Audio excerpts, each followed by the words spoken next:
Okay, good morning everyone. Thank you all for coming. I am Mischa Martin. The title for me says former DCFS director, but I also is the former deputy secretary at DHS, and I currently work at Casey Family Programs, and I'm honored to be able to moderate this session with my friend, Director Tiffany Wright, who is the DCFS director, and I'll let her do a little introduction of herself too. Hey, good morning. I'm Tiffany Wright, and I am the Director for the Division of Children and Family Services. A little bit about my history and my career. I started with DCFS in 2009 as a frontline family service worker, working cases out in the field across the state, helping children and families, and then worked my way up through the chain of command to where I am today as the Director. And a little fact about us is we have worked together, even though we both started at DHS, me in 2008, her 2009.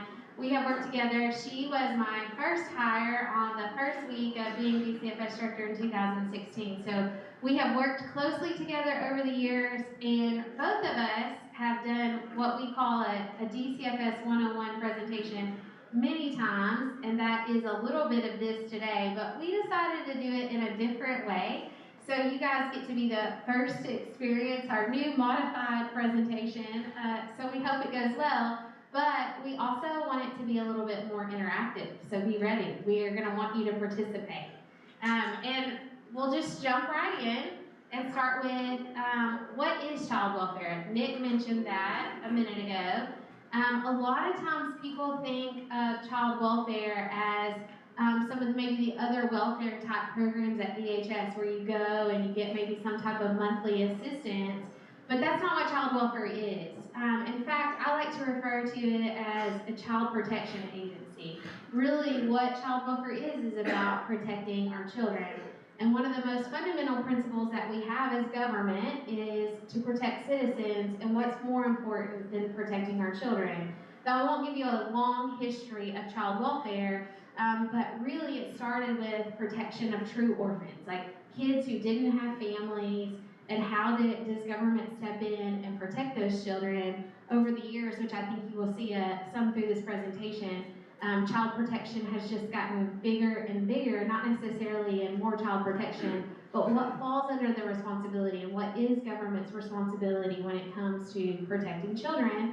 And so, Director Wright, I will ask you, what is child welfare in Arkansas and who's responsible for that? Yeah, so the Division of Children and Family Services, we're responsible from everything from prevention to investigations, in-home services, foster care, and permanency. And as we go through the presentation today, we're going to touch a little bit on each of these buckets and how DCFS keeps children safe in our system.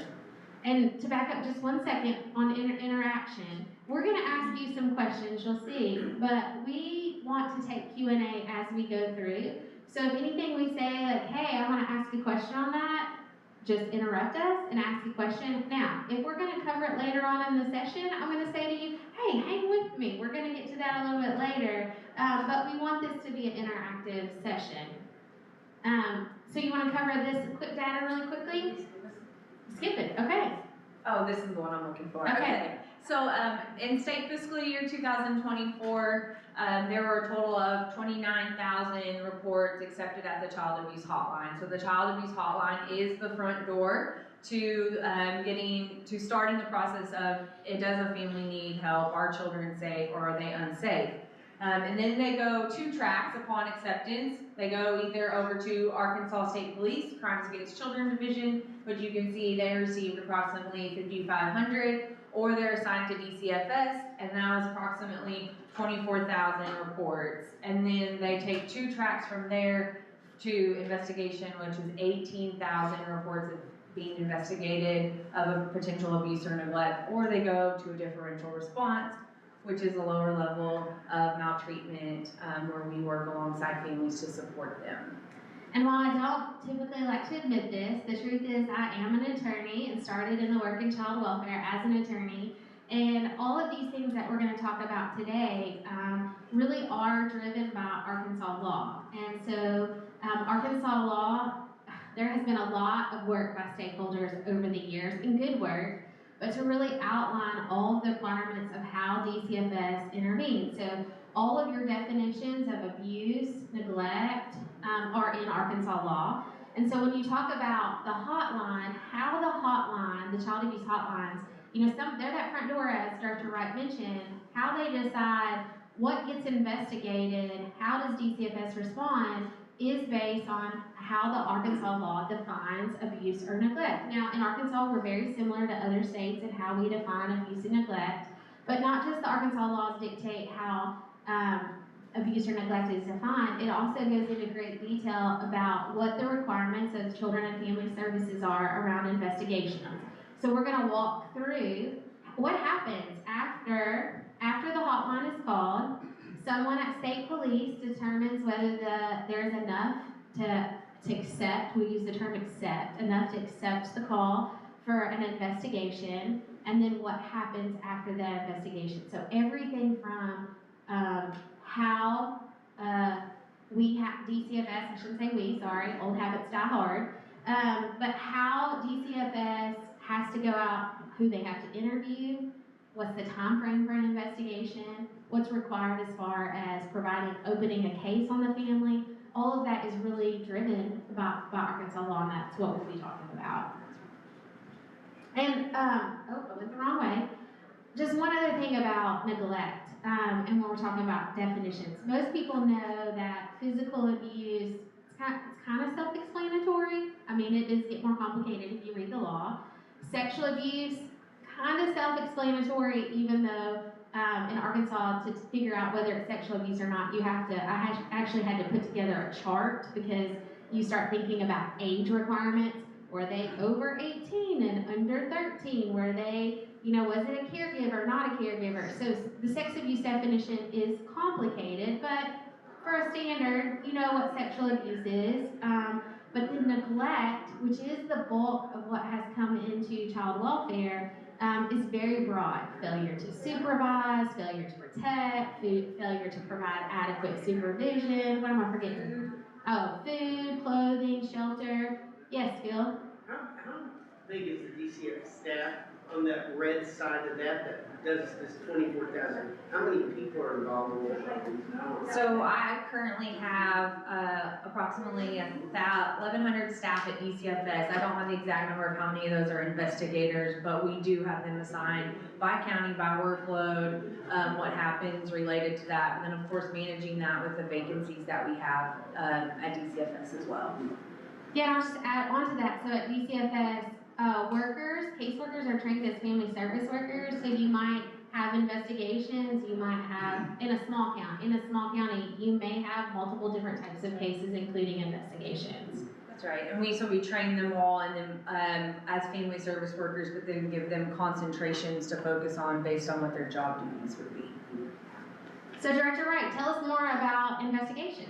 Yeah, so what you're looking at here is a percentage of investigations found true. So the track of reports that were assigned to DCFS, how many of those came through as true. And so when we're investigating true, we have to be able to prove the abuse or neglect occurred based on those allegations that came through on the hotline. And so this is what you are seeing here is the number, and here's 66% of our true reports were for neglect, and a child could have more than one true allegation. So, but 66% were for neglect, the things that Mischa talked about, inadequate housing, food, supervision, that kind of thing. And I think, so of all the reports that were accepted for investigation, red being DCFS, blue including CACD, which it makes sense that CACDs would be higher because they have the more severe maltreatments. 21% of investigations were found true. Okay, and so, well, question. Do you guys differentiate between found true, found not true, and then credible, but no evidence to be discovered that could prove that? You're gonna give a law answer? Go ahead. So great question. So I'm gonna give it. So I'm the legal. She's the social worker. So we're gonna give you from a law perspective and then from a social work perspective. So from a law perspective in Arkansas, there is only true, unsubstantiated, which either means it didn't happen or that really what it means is there's not enough evidence to prove it. And then we have a third category, which is unable to locate, though DCFS monitors that category really closely to make sure those numbers stay low, because typically we can find an offender if we're really looking. So from a social work perspective, you want to answer as far as, DCFS has some new policy around opening a case even if it's unsubstantiated, which is a new direction in the last couple of years. Yeah, so we can, based on assessing history, safety, the information that's gathered, we can open a case, a supportive services case with the family and provide services and try to walk alongside them through that. If we didn't feel like we felt like they were safe, but we were worried about a risk and how we needed to still help them and provide some services and connect them to their community. Yeah, and I'll just tell you from a legal perspective, I tried lots of cases early on. Sexual abuse is some of the hardest cases to prove. Like, we, sadly, you may have 2 or 3 cases because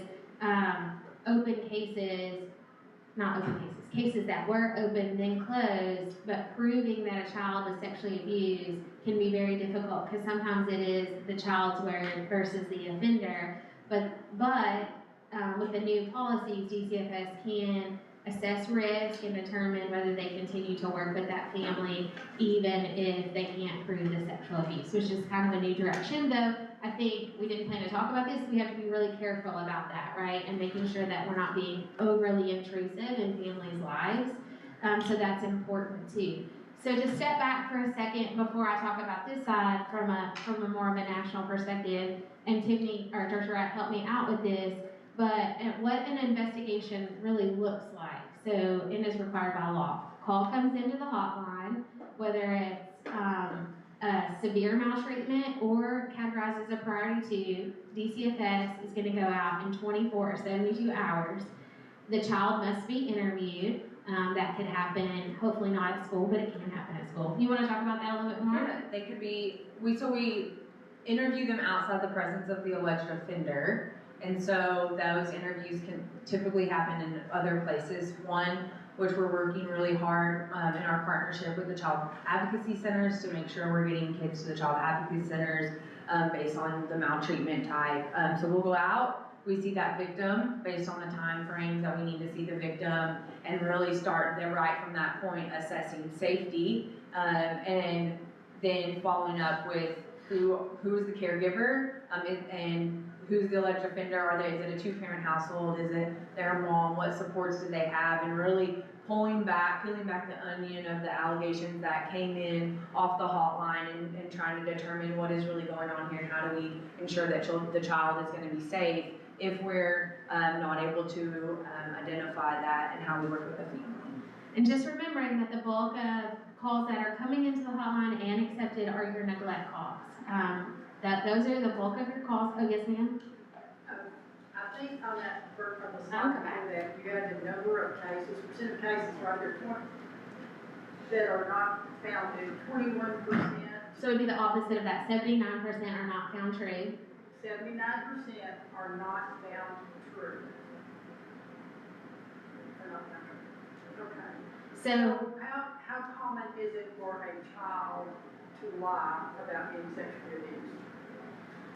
Well, I can't give you a data statistic on that, but do remember that, again, a minority of the cases that are coming into the hotline, this is not directly on point, but if you'll look at, of the true cases, of the 29,000 cases that came into the hotline, 1,418 were accepted. So sexual abuse and physical abuse, even though typically when people think of a child protection agency, they're really thinking about sexual abuse, physical abuse. That is a small portion of what the child welfare system is investigating. And many times, people are calling into the hotline because they have concerns about a family, there's risk. It may or may not be abuse or neglect. And if you'll hang with me a second, we're gonna walk you through an example that I think may help you think about that even more. Yes? Child abandonment, are these kids, what's the general You wanna take it? It doesn't matter. Go ahead. Well, I don't know what you're gonna say, so I'm gonna say one thing and then you fill in the gap. So, you know, I'm just gonna be really honest, some of those abandonment cases, are related to kids that need mental health treatment. I mean, I'm just gonna be very real. Like, are there some infants in that have fallen under, safe haven? Absolutely. Tiffany might know the number, but in my experience over the last 7 years, it was usually less than 10 a year. That's right, and also we gotta stay on this side of the banner. Apparently, the recording can't pick us up. We have to be closer to each other? Yeah, we have to be Okay. closer, sorry. But historically, it really is, the bulk of that number is kids who are in need of developmental disability services, mental health services. Their families are saying we can no longer care for them, and they end up in child welfare. But that's probably a whole nother presentation for a whole nother day. Yes, correct. But it's a great question, great question. One quick question. So, when you respond, do you have a historical information on the family? Have you done any kind of, before you send a person in the field? Yeah, so one thing we should always do before we leave the office or wherever we're at is check history on the family. So what has been our prior involvement? One, for safety as well. Do we need law enforcement to be with us on that? So checking that history and seeing what we've already investigated, what else, you know, what's new about this report, what do we need to know in the prior conversations we've had with the family. Is it just history, or are you allowed to look at any social aspects of that particular family or particular individual? Like social media? Yeah. I mean, I'm sure we're looking at families on social media too, but really when that initial report comes in, we're probably doing more of what history do we have with the family? Yeah. And then, and some of my teams across the state do a great job of calling law enforcement, like, have you already been out today? What's going on with this? That kind of thing. So doing some of that.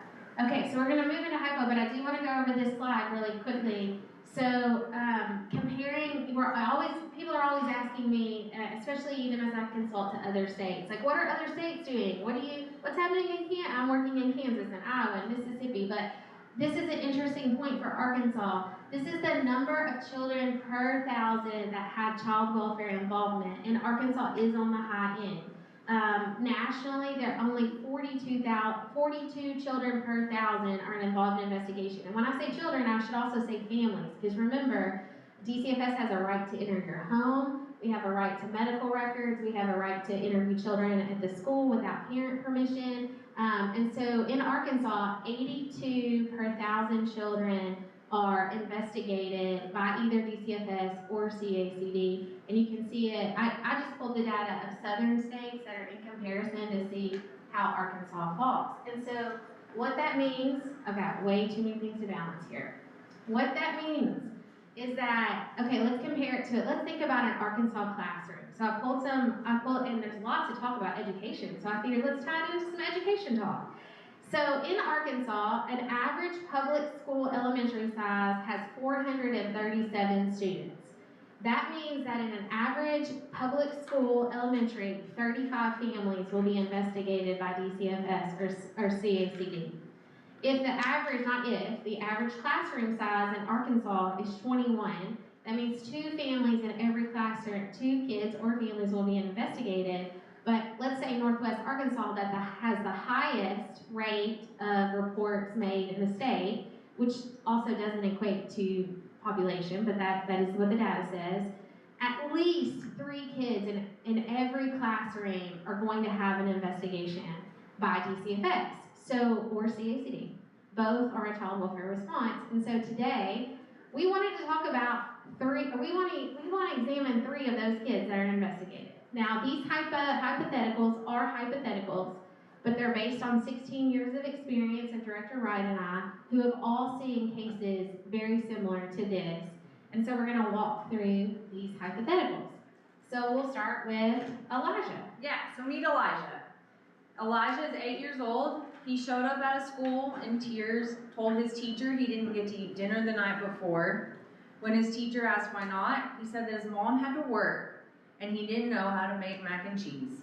Ms. Smith noticed that his clothes were dirty and that he appeared thin, so Ms. Smith called the child abuse hotline.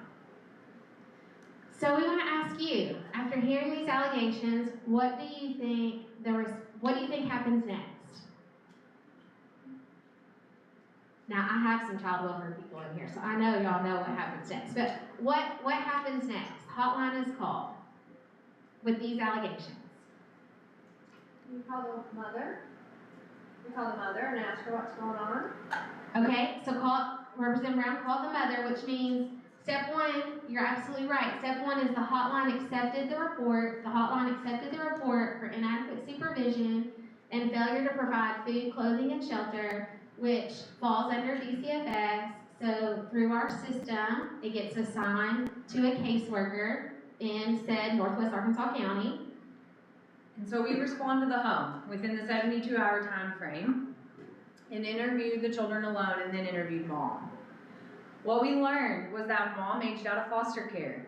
She's 25 years old and has another child that is 5. The home does not have running water because it's been shut off the week before. The mother's been working hard to get it turned back on. She's working 2 jobs at the Dollar General she's working 2 jobs at a daycare and the Dollar General in the evening, and admits that she left the children home alone to go to work, but said she had left the mac and cheese in the microwave and the neighbor was supposed to come and check on them every hour, but failed to do so. The mother has no family support system. Her mother and multiple relatives are active drug users. She has city fines to pay for not having water. She appears to be a loving mother, but is totally drowning in her financial issues. The mother is fearful to work with DCFS because of her history in foster care, and she is terrified that DHS is going to remove her children. So let's talk about what does DHS do after learning about, after investigating and learning this information from mom. So we definitely had to ask some questions. We could tell from talking with this mother that she needed support, maybe not necessarily from DCFS, but somebody in her community. And so we were lucky enough to be in a county that has 100 families. And if y'all know what Restore Hope 100 Families is, they are really filling in the gaps for prevention work and supporting families like this mother, like Elijah's mom. And then we went further, took a step further during the course of this investigation and helped her build connections. Connections so that when she does get into this situation again, she has people that she can trust to support her during her, what's going on with her work schedule and making sure that the kids have appropriate caregivers while she is at work. Yeah, I'll just add from Director Wright, because we're gonna ask here, like, what should the response be, right? Like, so a hotline call comes in. DCFS's approach, as required by law, is to go out and investigate. Interview the child alone, interview mom, look in your cabinets to see if you have food. But what is government not really set up to do? Even though we're trying to build connections and send 100 families, government doesn't create support systems. We don't create long-lasting. DCFS is gonna be in your home for a short-term period, and then we're gonna exit, and has this approach built her a support system that will enable her to continue to raise her children? So we need more like 24/7 daycare. Well, we're not in the solutions business today, but I mean, we are trying to give you questions of like, think about, this is what the child welfare system is, and this is what the approach is when it comes to government's intervention on child protection. But a case like this, I mean, I think the question is, how should we as a state, not the government, how should we as a state be addressing these types of cases? Because as a state, the approach that we have is to call the hotline on mom, investigate her, open a short-term case, which Sydney, you want to talk about what are in-home cases and how many you have? Yeah, and so one fact I forgot about this mom is we found true on her based on the allegations that came through the hotline, because in our interview, it's true, right? She admits it. But the spiral to that is now she's on the central registry. And so she has what? Just lost her job at the daycare. She can't work in the daycare. That's right. And that's not big bad DCFS, that is DCFS doing what is required of them by law. So by law, they are required to go out and investigate, they are required to find true on mom, and now mom is on the central registry and cannot work at the daycare. So instead of building community support, instead of linking her up with not necessarily financial assistance, but people who could help her figure out a path to financial stability, like 100 families, we have made the situation worse. And probably, did we protect kids? Did we protect kids? Yeah. Okay, So, and one of those things is we opened a case, and so we opened, this is our state fiscal year 24 data on in-home protective services case. So 1,500 cases involving 3,800 children, as well as the supportive services case that you'll see at the bottom of the screen, trying to provide services, maintain children in their homes with their parents for many of the things that we talked about here. And just to note, most people don't realize that DCFS serves more children in home than in foster care. A lot of people think, oh, child welfare, child protection, foster care, but because of the way hotline comes in, you can have a true finding, but it's not immediate danger, which we'll talk about in a minute, and we serve those families. Not we, I'm sorry to all my DHS people. It was 15 years in the making. It's gonna take more than a year to stop saying with you. Okay. So we're gonna meet Olivia. Remember, this is our second child in the classroom, in our Arkansas classroom. Aunt called the child abuse hotline and alleged that her 5 nieces and nephews are being neglected by their mother. She said that the mother is back on drugs and not able to care for her 5 kids, 15, 12, twin 10-year-olds, and 8-year-old Olivia. The aunt said that the kids are out of control and mom is always leaving them at home alone to go out and party. The kids come to our house begging for food and the kids report that they never know where mom is.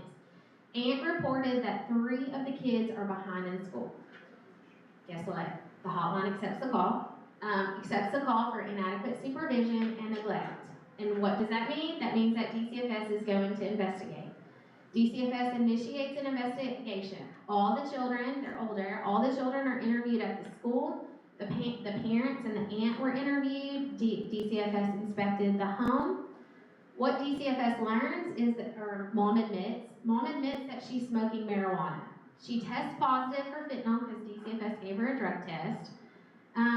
When mom was asked, why did you test positive for fentanyl? Of course she tested positive for marijuana too, marijuana and fentanyl. Mom says she doesn't know, but probably the marijuana was laced with fentanyl, which we know in Arkansas is pretty common. She reports that the father lives in the home, but he is regularly absent because he's an over-the-road truck driver. His mother lives next door and is great help. The mother is diagnosed with depression and anxiety, but does not receive any mental health treatment.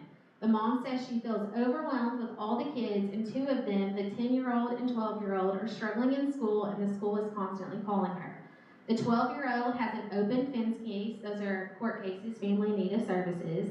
The mother reports that there are lots of requirements. She is confused about what she is supposed to be doing. DCFS has been ordered to provide services on the fence case and is working diligently to prevent foster care. Mom asks for mental health and substance abuse treatment and begs for help with managing the children's behavior. So I'm going to stop there. What do you think DCFS does? This is all the information they have. What does DCFS do? Or should do? What do you think DCFS should do? Take the kids out of the home and put mom in some rehab. So Representative Brown is removal. What about dad? Dad's in the home, no safety concerns related to dad. I mean, he's not there. Okay? Anybody else want to comment? How old was the oldest child? The oldest child is 15. The youngest is? 8. The 8-year-old is Olivia. She's the youngest in this scenario. So, I'm gonna let Tiffany walk through it, but technically in Arkansas, they would not meet the definition for removal because they're not in immediate danger. And I would actually say to you, after 16 years of experience, there are ways that Tiffany, that Director Wright are gonna talk about to protect these kids and not remove them. Because let me tell you, she's gonna tell you what they did, but I'm gonna tell you, I'm gonna be very real with you about if these kids are removed, what that looks like. Because people think, oh, like foster care is the answer. But I'm gonna tell you, I'm gonna give you a very real, and I hope I don't offend my DCFS friends because they work hard and they do good work, and I applaud everything they do. But what that looks like if you remove these children is they will be separated, they will be placed in different counties, their school will be disrupted, and that's not because DCFS is bad. Are you open as a foster home and will take 5 teenagers, or one's not a teenager, that are also having behavioral challenges and mental health challenges? So finding a foster home to take all 5 is highly unlikely. And if you're judging us for that, think about, are you open to take 5 kids and 2 with behavioral challenges? And so you're separating them, you're moving them from schools, you're traumatizing them more, and you're separating a family. And I love that our speaker last night talked about family is the cornerstone of our society. Do we believe in family? Because kids love their family. Even if there is some neglect happening, they are connected. So how do we then address safety concerns but invest in family? So how do we? Yeah, so they're involved in the FINs, so we get to we're gonna do what's called team decision making. So we're gonna bring the team together, which means not just the family. We're also gonna bring in FINs, where we might bring in any other community support that the mom can identify. DCFS, also thank you to a lot of people before me. Well, I was there, but not necessarily in the weeds on this. We have an evidence-based program called intensive in-home service or family-centered treatment. And they're gonna come to the table because one of the things that they do is respond when we have families who are in crisis. And so they're gonna come to the table too. And we're gonna safety plan and build upon what strengths the family has. We're also going to, we found out grandma is a support and she lives close by. Next door. And so we're gonna build upon grandma and the relationship that mom and grandma have. And we're going to get mom into some mental health treatment coupled with the intensive in-home services and also get her into outpatient substance abuse treatment and support her in navigating the FINS world that she says she's struggling in and keep assessing that family for what mom. And then we can't forget dad. So we have to figure out where dad is, what is his ability. He is an over-the-road truck driver, but how can we engage him and figure out exactly, like, when is he home and how do we build upon that strength, the fact that he is working to try to support his family. And you're gonna hope that it's 100 families counties? I am.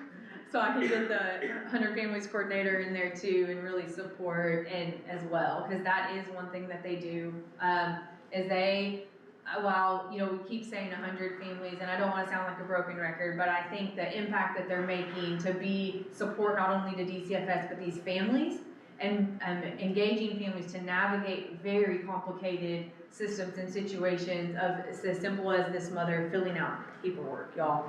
And so just really having that backbone there as well in these communities.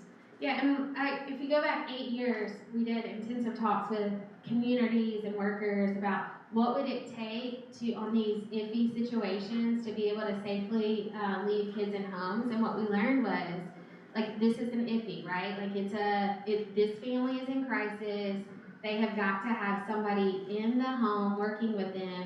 Is that we know, and you all know this, again, I'm not bashing DHS, I'm one of their biggest champions, is they don't have the staffing or the capacity to go back into the home multiple times a week long standing, but now they have family-centered treatment or Intercept, intensive family, where their case manager is on call. They have to be in the home at least 3 times a week.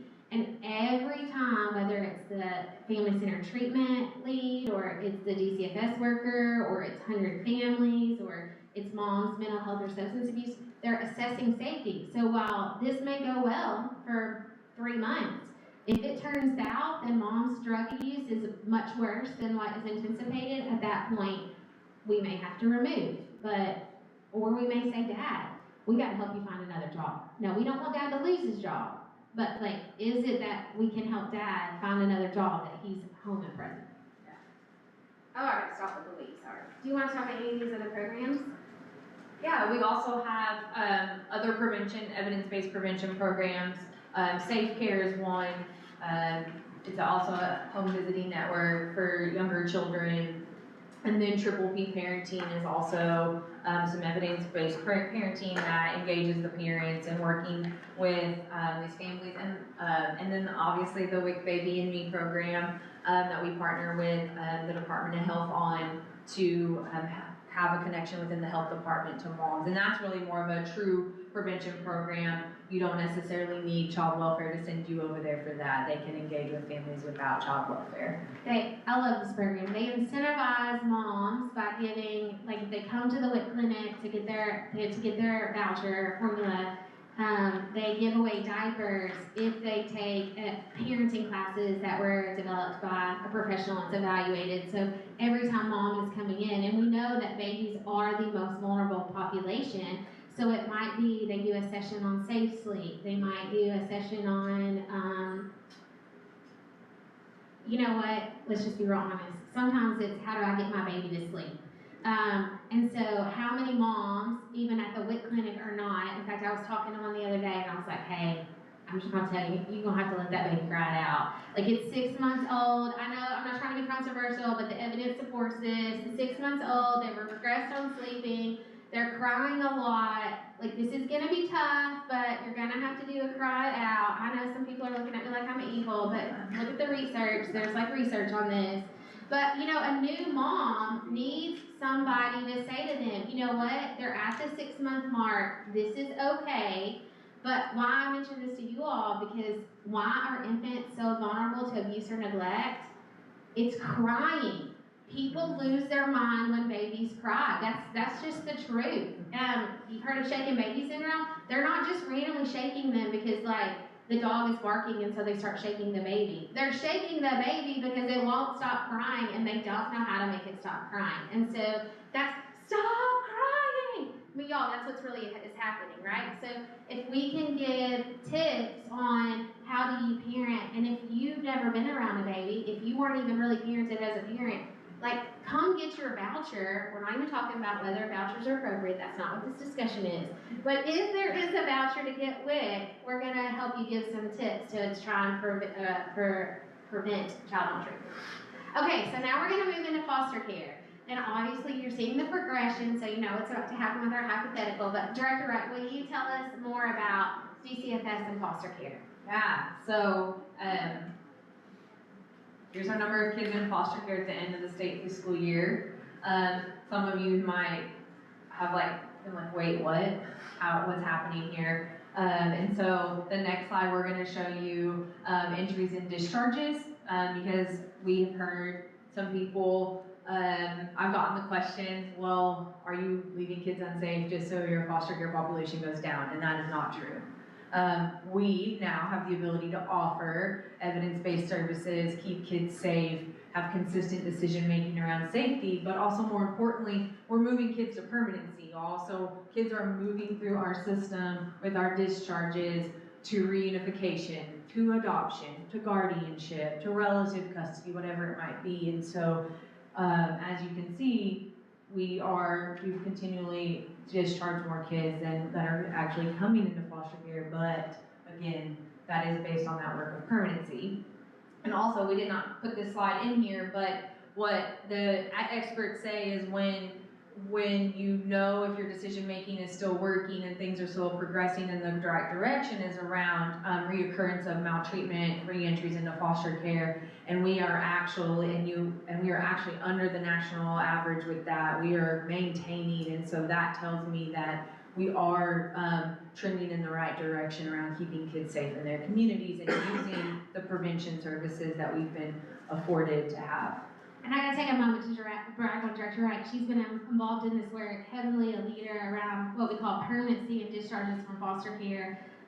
She was heavily involved in this work as adoption manager, as foster care manager, as assistant director over community services. She led several efforts But y'all, this is so important, because I'm gonna say something I say all the time, I bet she knows what I'm about to say. Government should not be a parent. We suck as a parent, right? Like, and when kids are in foster care, no matter if they're in a loving foster home, if they're in residential, wherever they are, government is their parent. And we do not raise children well.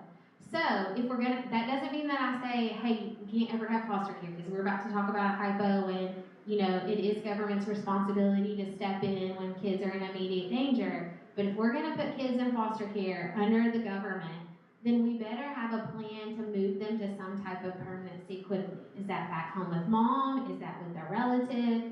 Is that adoption? I know everybody loves to talk, I love adoption, but like there are other forms of permanency besides adoption.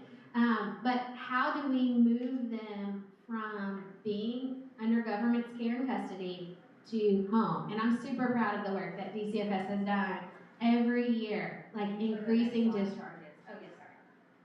Oh, no, not that one. I thought it was the different one. Oh, Sorry. the discharge, you want discharge? Yeah, but I think it's after. Yeah, It's it's further down. Well, we got ahead of ourselves. We did, sorry, y'all. But in removals, you do want to talk about this one, I bet, before we do our hypo. Yeah, well, yes, so, obviously, so we told you, true finding, 66% neglect, reasons for removal, 51% neglect, reasons for children entering into foster care, coupled with substance abuse being next, in our data. Am I forgetting something? No, we're going to talk about a whole lot more on foster care after we do the hypo. Okay. So I'm going to read the hypo and then you're going to talk about foster care more. So here's our hypo. 911 dispatched police to a domestic disturbance at a motel. When police arrived on the scene, they found an adult male and female who appeared to be high and erratic. Both parents were agitated. They had been physically fighting each other and both had marks and bruises. As the police tried to interview the parents, they heard the kids in the back room and found 3 kids. 7-year-old, who did we meet? Noah, 7. You can put them up. Oh, I forgot to put Noah. Oh, y'all gotta meet Noah. Here we go, Noah. This is Noah. Oh, and if you're wondering where we picked the names, I literally Googled Arkansas's most popular baby names in 2018. So meet Noah. Noah was number 3 of most popular names. And he's 7, because he's in 2nd grade. He hadn't turned 8 yet. So this is Noah. He has siblings, a 4-year-old and a 2-year-old. And so what do law enforcement do? They call On-Call DCFS. On-Call DCFS responds. By the time they respond, the parents were more calm and able to communicate somewhat. The parents said they had moved to Arkansas about 2 months earlier and now homeless and living in a motel. The parents admitted to daily methamphetamine use, because in Arkansas, methamphetamine is still the #1 used drug. DCFS placed all 3 kids in care. The mother said that she had an aunt that lives in South Arkansas. The aunt has not had anything to do with her, the mother, in years because of mother's drug use, and she may not even be aware of the kids. I'm going to let Tiffany take up DCFS's continued response. So, one of the things we've been working really hard on as a state is making sure that when children do have to enter into foster care, the first place they get to go is to a safe and appropriate relative. And so in this situation, we got Aunt on her phone and we assessed Aunt and sent another team across the state out in the middle of the night to assess the Aunt and make sure she was safe and appropriate through a process that is a whole topic for another day. And we placed, she was willing to have the kids in the home, so we placed those kids with the aunt. So because, you know, that's what we want to do. We know that when children are placed with relatives, the outcomes for permanency are better. Also, they have less likely to experience. Can I stop you there? Because I'm going to brag on you. So I'm working in several southern states in child welfare and consulting. We seem to be the only southern state that has figured out how to do same-day placement with relatives who are vetted. So Director Wright has staff that work, not only does she have staff that work on call to go to on-site, she has staff that work on call that are going to run a background check, they're going to run a child maltreatment check, they're going to go to relatives' home, so they work 24/7. These kids come in here, you got an investigator on scene, you got a DCFS staff person in another county, because we're in Northwest Arkansas. Her local south, we're gonna go Arkansas County, because that's where I'm from. Arkansas County has a resource person that's gonna go to Aunt's house. She's gonna assess the home and she's gonna open her that night so that those kids never go to a shelter. We never have to find a foster home. They can go. Representative Unger has a question. Yes, how long does it take to run a background check like that? Minutes? Minutes. Yeah. My team has, we have certain number, and follow rules, so we have a certain number of team who have access to the system to be able to run the necessary background checks to make this happen. Thank you. You're welcome. And that's actually through the ACIC system, so that's a partnership with state police. And then they do get an FBI background check, not that night, but later. But you know, typically the ACIC state check really does reveal, unless they've lived out of state within the last 5 years. But you want to go back. So the same day placement has been happening since 2017, 18, Yeah, 17. 17. So we have a lot of data. Oh, yeah. And so this data is one of the, I feel like I'm standing in front of people, but when we place children with relatives, they experience less maltreatment, increased placement stability, as well as quicker to permanency because of those natural relationships they have with those relatives and how they, the relatives aren't, we have amazing foster parents in our state, but there's relationship building that has to happen and trust that has to happen with relatives. It's already a connection, so they can see those children and keep those continued relationships going. So, yeah. What else? Yeah, I want to focus on that a little bit more. When DCFS moved to the same day relative placement and overall kids belong with their relatives, there was a lot of pushback. Like, should you be putting these kids with relatives? And one of the things that I used to say was, if you're a grandma, do you think it should take a week or a month or 3 months to get your grandkids? Absolutely not, right? Like, especially in Arkansas, like, we're related, like, we believe in family. We know family. I don't think it's in every state. I went back to Arkansas County a few months ago, and I was like, with my dad's help, I'm like, oh, that's my third cousin twice removed. And you know what? I've known him forever, but like, he feels like family to me. Like, I know who his grandma is. There is something very real about knowing who your family is and feeling connected. Why would we utilize one of our great foster families if a kid has a safe and appropriate relative? But, sometimes we get this, oh, well, the apple doesn't fall from the tree. Okay, well, I'm going to ask you. I bet if I went around and called each of you out, you have someone in your close family or extended family who has been affected by substance use.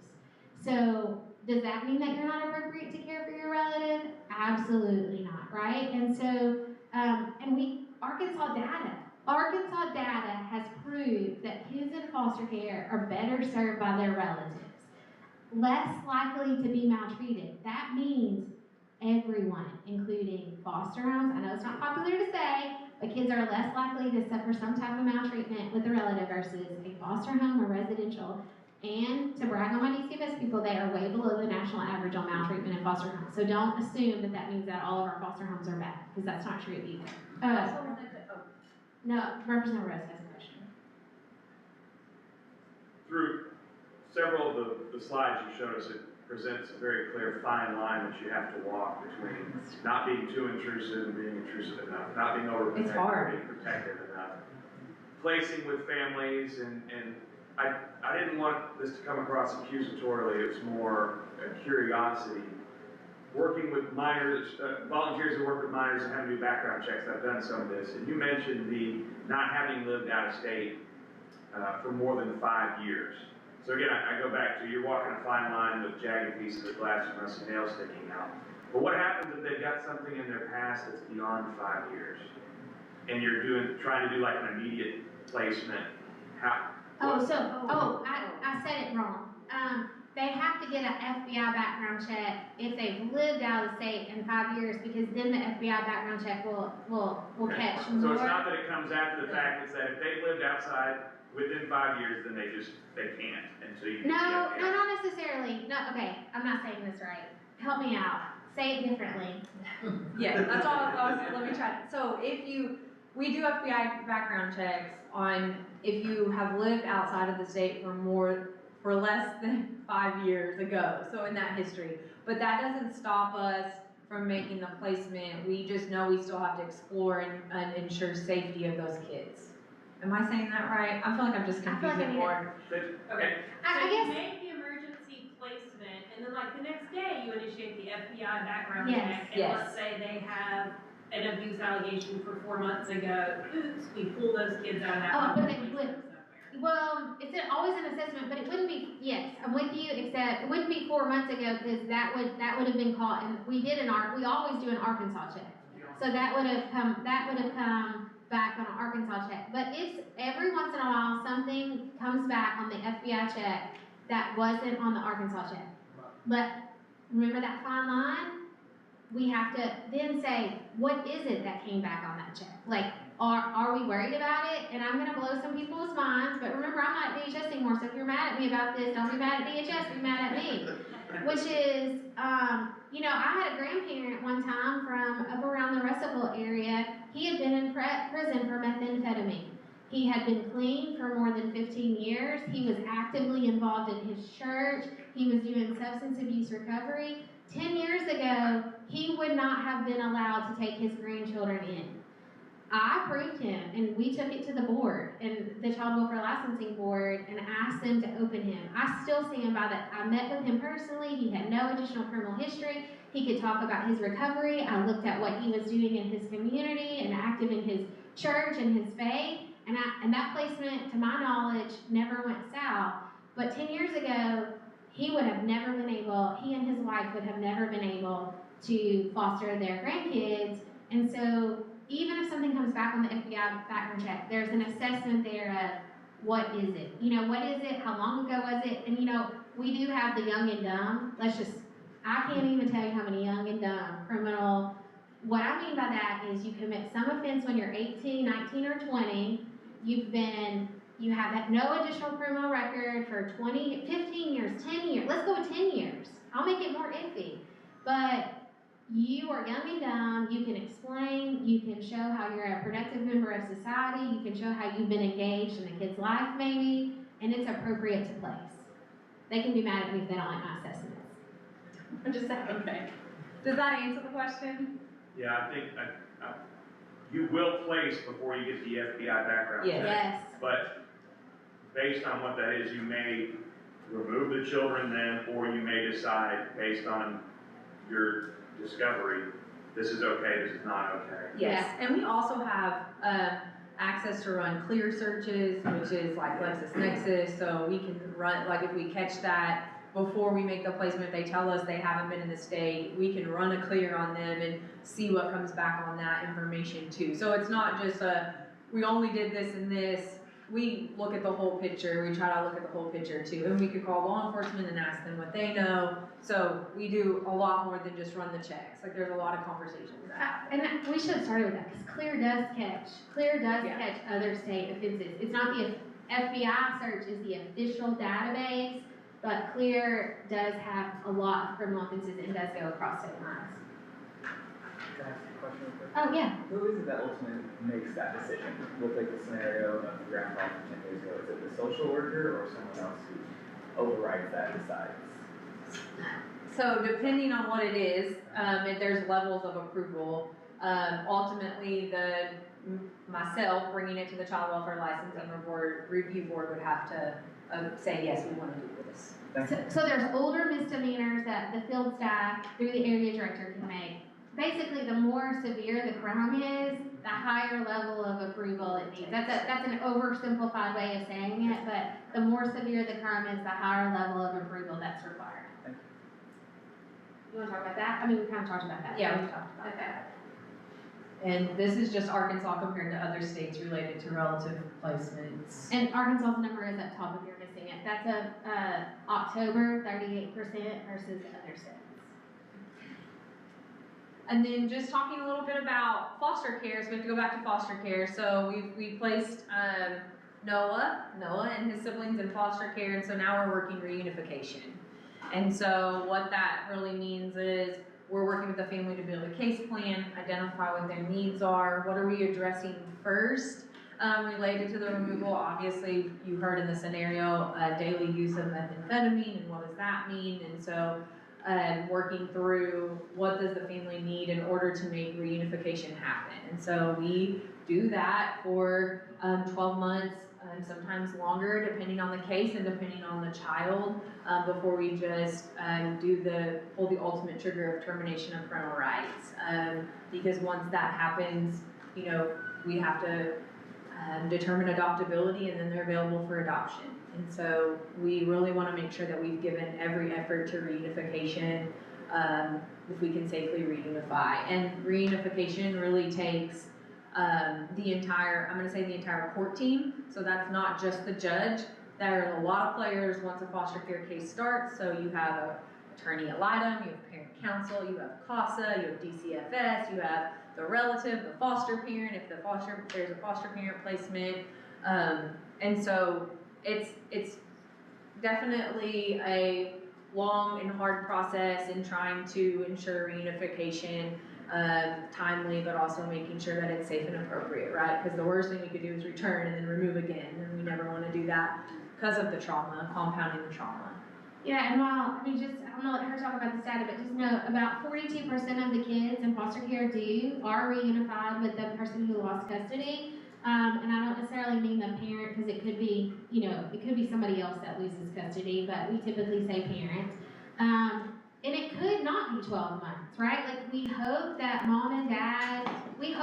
mom and dad say, you know what, we've been deep in our addiction, we finally hit rock bottom, we're going to residential, we want our kids back, and we're gonna work it. And we've seen some of those amazing cases. Like, we've seen parents who turn their lives around and get their kids back. But unfortunately, because not all kids are going home, it might be that in Noah's case, if the parents say in the first couple months, well, maybe they don't even show up to residential, maybe they don't come to court, like maybe they're not doing anything. DCFS and the court team, hopefully, because DCFS can't do this alone, hopefully moves that case on to some other type of permanency if the parents aren't stepping up. But DCFS is one player. The judge has got to get on board. But I just mentioned that because it is possible to move a case along to another type of permanency and not give the parents 12 months if they are choosing not to do anything. That's right. Okay, do you want to talk about discharge reasons? Yeah, so like Mischa said, 42% to reunification, followed by 30% to adoption, and then relative custody. Oh, we have 2 minutes, so I know you want to talk about adoptions. I do want to talk about adoptions. So obviously reunification, is our priority. That's where, but we're always concurrent planning. So what is really going on in the case, and that is based on the family, and that family and that child. But for adoption, we are finalizing adoptions, and we don't have a slide on this, but for the first time in our state, we are under 200 kids available for adoption. And so that is a big deal. When we started tracking it, when Mischa was director, we were in, I think, almost 400, 500. It was high. And so just watching that work come and trickle down, and the work of finding families for kids that can meet their needs, that's huge. And we're not doing it alone. Project Zero, all of our partners, we have to have our recruitment partners recruiting the families, and we have Project Zero who's giving voices to the kids. And so it really does show the spirit of collaboration in our state, that kids are not just continuing to wait in our system. We have work to do, don't get me wrong. We have work to do. But it is a sign of hope, I feel like, for our kids. And I wanted to, is the 24-month not in? Yeah, I thought we were. There it is. Okay, so we also track kids who are in our system longer than, who are in our children in foster care 24 months or longer. So as you can see, this is November of 23, and that is October of 24. So we are focused in on moving kids to permanency, and moving them out of our system. Because again, Mischa said it, like, we should not be raising kids. The government should not be raising kids.